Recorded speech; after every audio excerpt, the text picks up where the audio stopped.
علامہ صاحب قبلہ جس طرح آپ فرما رہے تھے کہ یہ سنت ہے اور سنت مؤکدہ ہے، تو اس میں یہ آپ ہمیں ذرا آگاہ کیجئے کہ پورا قرآن پاک پڑھنا ضروری ہے اگر 20 تراویح پڑھ رہے ہیں، یا تراویحوں میں ہم چھوٹی چھوٹی صورتوں کے ساتھ بھی تراویحیں پڑھ سکتے ہیں؟ اچھا سوال کیا. یہ قبلہ ڈیپینڈ کرتا ہے کہ آپ کس معاشرے میں اپنی لائف بسر کر رہے ہیں. ٹھیک ہے. اب تو یہاں پر ماشاءاللہ مساجد کم میں حفاظ زیادہ ہاں ہیں جی ہاں جی بالکل اور صحیح یہ فرمایا. قرآن کا معجزہ ہے. الحمدللہ یہ الحمدللہ قرآن الحمدللہ. کا معجزہ ہے. مساجد کم پڑ جاتی ہیں اور حفاظ جو ہے وہ زیادہ ہے. دیکھیں آپ اور میں جتنا مرضی نالج گین کر لیں حضرت علی کی جوتی جیسے بھی نہیں ہو سکتے. آئے واہ واہ واہ واہ واہ واہ واہ واہ سبحان اللہ. سیدھی سی بات ہے. کل کے گھوڑے دوڑانے کی ضرورت ہی نہیں ہے. اگر وہ یہ سارا 20 رکعت کا ایٹماسفیئر دیکھ کر شاباش دیتے ہیں، حضرت عمر نے اس کو رائج کیا، تو ہمیں بھی 20 ہی پڑھنی چاہیے. اور جہاں پر انفارچونیٹلی اگر ہوتا تو نہیں، ایسے پاسبلٹی تو نہیں ہے، اگر کہیں کوئی حافظ نہیں ہے موجود تو پھر چھوٹی صورتیں پڑھ کر بھی تراویح جو ہے وہ پڑھی جا سکتی. خواتین کے لیے کیا حکم ہے؟ خواتین تراویح اگر پڑھنا چاہیں گھر مستورات میں، تو امامت نہیں کر سکتی. گھر میں اگر وہ پڑھنا چاہیں تو اس میں وہ پڑھیں جی. وہ چھوٹی جو ہے وہ بالکل آواز جو ہے وہ باہر نہیں آنی چاہیے. یہاں پر لوگ بعد میں ہمیں بڑا گھسیٹتے ہیں قبلہ. اور سوشل میڈیا بہت سخت ہو گیا. سوشل میڈیا سخت ہو گیا. لوگ ویوز لینے کے لیے پتہ نہیں کیسے کیسے لوگوں کو لا کر بٹھا دیتے ہیں. دیکھیں عورت کی ڈیفینیشن سب سے پہلے جاننے کی ضرورت ہے.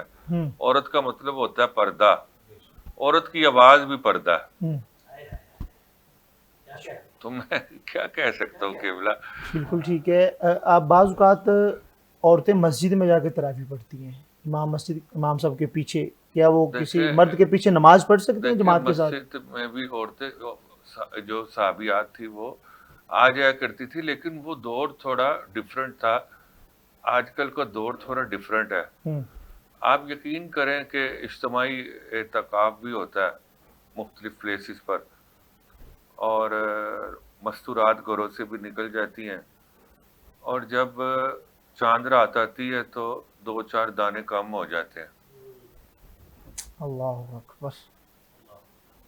وہ کدھر چلی جاتی ہیں؟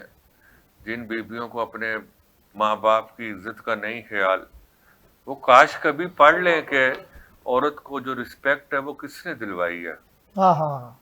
جی عورت کو رسپیکٹ کس نے دلوائی، اور کس نے عورت کے قدموں کے نیچے چادر بچھائی ہے. اللہ اللہ اللہ اللہ اللہ. اشارہ میرا جس طرف ہے وہ سامعین جو ہے ناظرین وہ خود اس کو سمجھ لیں گے. اور آپ دیکھیں قبلہ آپ کے سامنے تو آپ ویل ایجوکیٹڈ ہے، سبق سنانے والی بات ہے. معراج کی رات 1,24,000 کم و بیش انبیاء کرام علیہ السلام میرے آقا کے استقبال کے لیے کھڑے ہوتے ہیں، اور سیدہ کی عظمت کو سلام ہے. جن کے پروٹوکول کے لیے استقبال کے لیے آدم سے لے کر عیسیٰ تک سارے سٹینڈ اپ ہو جاتے ہیں، وہ سونا سیدہ کے لیے سٹینڈ اپ ہو جاتا ہے. سبحان اللہ. واہ واہ واہ واہ. تو یہ بیٹی کو عزت جس نے دی ہے اسے مدینے کا سلطان کہہ کر پکارا جاتا ہے. تو جو باپ جو ماں بیٹیوں کو بڑی محبت سے بڑے پیار سے پالتے ہیں، اپنے سننے والی بیٹیوں کو عرض کرنا چاہوں گا بیٹا کبھی بھی اپنے ماں باپ کی عزت کو آپ نے خراب نہیں کرنا. جہاں ماں باپ کہیں وہاں جانا ہے، جہاں جانے سے روک دیں وہاں آپ نے رک جانا ہے. اور اگر آپ اجازت دے دیں کیونکہ آپ ہیں ہمارے سپہ سالار، جی بسم اللہ بسم اللہ حضور. اور ہم آپ کے ایز اے مرید کی حیثیت سے یہاں بیٹھے ہیں. آپ ہمارے لیے قابل احترام ہیں، چونکہ یہ ہمارا پلیٹ فارم علم دین سیکھنے کے لیے نہ تو سرور دیتی ہے، یہ ساتھ ساتھ چلتا رہتا ہے پروگرام کا حسن ہے. ہمارا اصل مقصد ہے دین سیکھنا، لوگوں تک دین کی بات پہنچانا کہ جس سے فائدہ ہو. ایک بھی بندہ یہاں سے سیکھ کے چلا جائے گا یقین جانیے یہ سارے معاملات کا. دیکھیں سرکار کی نعت جو ہے یہ کوئی عام چیز نہیں ہے. بالکل ایسے ہی ہے، بالکل ایسے نا. جی میں خود جب کبھی پریشان ہوتا ہوں تو کسی اچھے نعت خوان سے کلام سنتا ہوں. سبحان اللہ. اللہ تعالیٰ دل کو سکون عطا فرما دیتا واہ ہے. واہ واہ واہ. اور جس کو سرکار نے نعت خوان کو اپنے سے اوپر ممبر پر بٹھا دیا، نعت خوان کی عزت، عظمت، رسپیکٹ، وقار، ڈگنیٹی، شان و شوکت، جاہ و جلال، مقام و مرتبہ، سٹیٹس کا، آنر کا اندازہ ہی نہیں لگایا جا بالکل سکتا. ایسے ہی. واہ واہ واہ. اب کوئی خود اگر اپنے آپ کو ڈی گریڈ کر لے تو پھر ہم تو ڈنڈا تو لے کر نہیں آئے ہوئے. دیکھیں میں جو چیز ایڈ کرنا چاہتا تھا، آج کل تو قبلہ مہمان نوازیاں ہی ختم ہو گئیں. ہم نے وہ اپنی نانیوں کا اور دادیوں کا دور دیکھا. وہ اپنی بہوؤں کو کہتی تھی بیٹا افطار میں نا شوربہ تھوڑا پتلا کر لینا، ساتھ والے ہمسائے ہیں تو وہ گوشت نہیں کھاتے، غریب ہیں تو ایک پیالی جو ہے نا سوپ کی یا شوربے کی ان کے گھر بھی دینی ہے. یہ ٹرینڈ ہی ختم ہو گئے اور ان کی جگہ پتہ نہیں کون کون سی چیزیں آگے گئی. فاسٹ فوڈ والے میرے پیچھے ہی نہ پڑ جائے، میں نام نہیں لیتا. تو اب کوئی گیسٹ آتے ہیں قبلہ میں آپ نے بڑا دل میرا خوش کیا. اور آج پیارے خان صاحب کی اولاد پاک کو بھی سنیں گے. گجرات جانا رہتا ہے میرا بہت سارے جگہوں پر. ہم نے جو گیسٹ ہوتے ہیں ان کی بھی کیٹیگریز بنائی ہوئی ہیں. مثلا جہاں بیٹی بے آئی ہے آپ نے، اگر ان کی طرف سے آ جائے تو ہم کہتے ہیں کہ سب سے بہتر برتن نکالے جائے، سب سے بہترین کھانا انہیں سرو کیا جائے.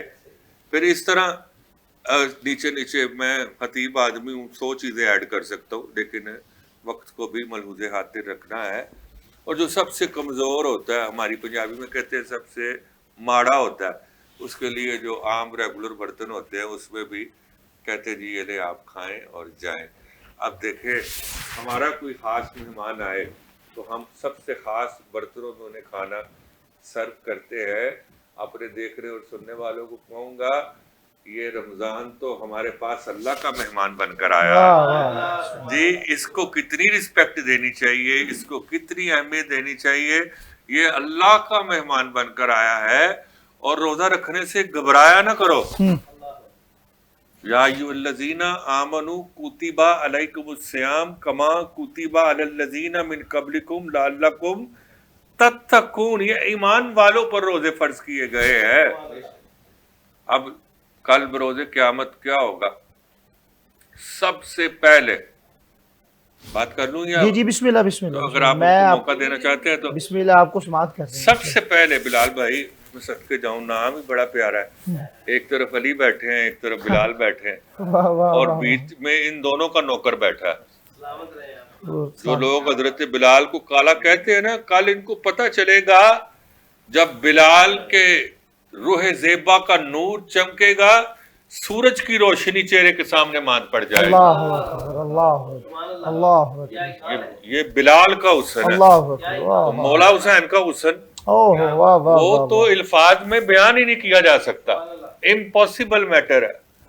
تو میں عرض کر رہا تھا رمضان کے حوالے سے کہ اللہ تعالیٰ فرمائے گا وہ نمازی بھی چلے جائیں، حج والے بھی چلے جائیں، عمرے والے بھی چلے جائیں، زکوٰۃ والے بھی چلے جائیں، سارے ہی چلے جائیں، روزے داروں کو روک لیا جائے.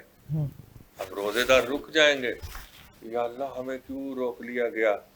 سب سے پہلے جنت میں روزے داروں کو اللہ تعالیٰ کا دیدار عطا کیا جائے گا. سبحان اللہ. یہاں تو کسی chairman M N A M P O کو مل لے اس کے پاؤں نہیں ٹکتے.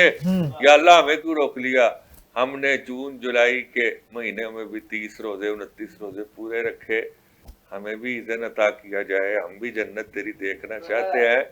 اللہ فرمائے گا اتنی دیر تک تمہیں جنت میں نہیں بھیجا جائے گا جب تک ہم تمہیں اپنے محبوب کے ہاتھوں آب کوثر کے جام نہیں پلا دیتے.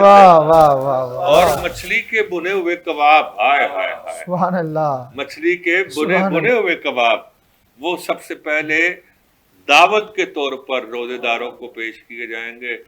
اب سننے والوں کو یہی کہوں گا، دیکھنے والوں کو، آپ پھر بھی روزہ نہ رکھیں، تو پھر آپ کی مرضی ہے.